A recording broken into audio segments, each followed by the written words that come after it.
Before we start, always remember to give thanks to God and read the Bible verses every day. Before the start of your day, remember to give thanks to God for everything that He had given you. And let's start. Okay, so today we are going to talk about Prophet Micah, where he speaks out against the corrupt leaders, be it political or religious, in the ancient Israel and Judah. So the chapter is divided into 3 parts, and my first point is going to be judgment on the unjust leaders, where we talk about Micah 3 verse 1 to 4. Micah condemned the rulers of Israel and Judah for their brutality, injustice, and oppression of the people of Israel. He uses vivid imagery. In Micah 3 verse 2 to 3, "You who hate good and love evil, who tear the skin from my people." So leaders were meant to serve and protect the people, but instead they exploit the people. The people refer to the group which is weaker, and the leaders use their power and authority for their own personal gain against the weaker people.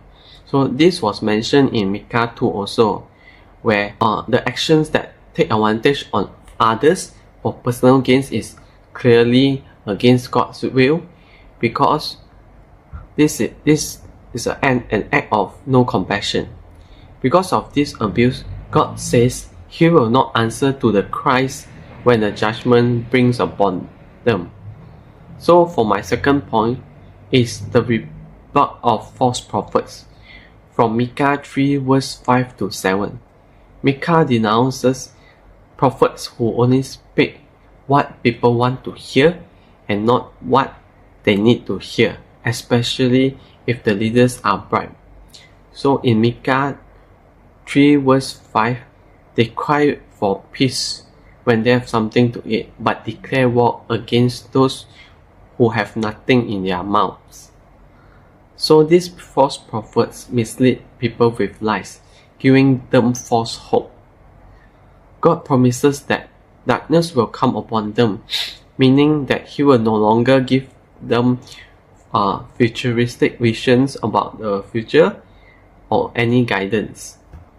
So this is very important. If we stick to God, God might give us vision of the future, but we might not be able to change what is in the future, but at least you can foresee the future and try to be emotionally prepared if you are going to lose someone important or something very important. So in chapter 3, Micah's own role and final warning. In Micah 3 verse 8 to 12, Micah contrasts himself with the corrupt leaders. In Micah 3 verse 8, "But as for me, I am filled with power, with the Spirit of the Lord, to declare to Jacob his transgression." He speaks with boldness and divine authority. The chapter ends with a devastating warning because the leaders sins. Zion or Jerusalem will be plowed like a field, a prophecy coming destruction. So you see, every time before God carry out His judgment, He will send someone to give warning to all these people. Okay, why He does so? Because God is giving these people a chance to confess and repent and turn away from sins and back to God. Okay, so God will send prophets or the leaders as discussed in chapter 2. So what are the lessons and key takeaways from this chapter is that a corruption in leader and religion leads to national ruin. So like for example, in a country where the top leaders are corrupted, the entire country tend to be very corrupted and run down. Okay, so it's very important to have good leaders that stay close to God and are morally good. False comfort and dishonest preaching are spiritually dangerous to the people and to the country. True prophetic voices confront injustice and speak truth with God's authority. So it's very important for us to stay close to God and read the Bible so that we can be able to differentiate good and evil and the words whether they are fake or through. So if you have any story to share, make sure you leave a comment. And what do you think about this chapter? What are your thoughts? Do you have wisdom from God to see things that I don't see?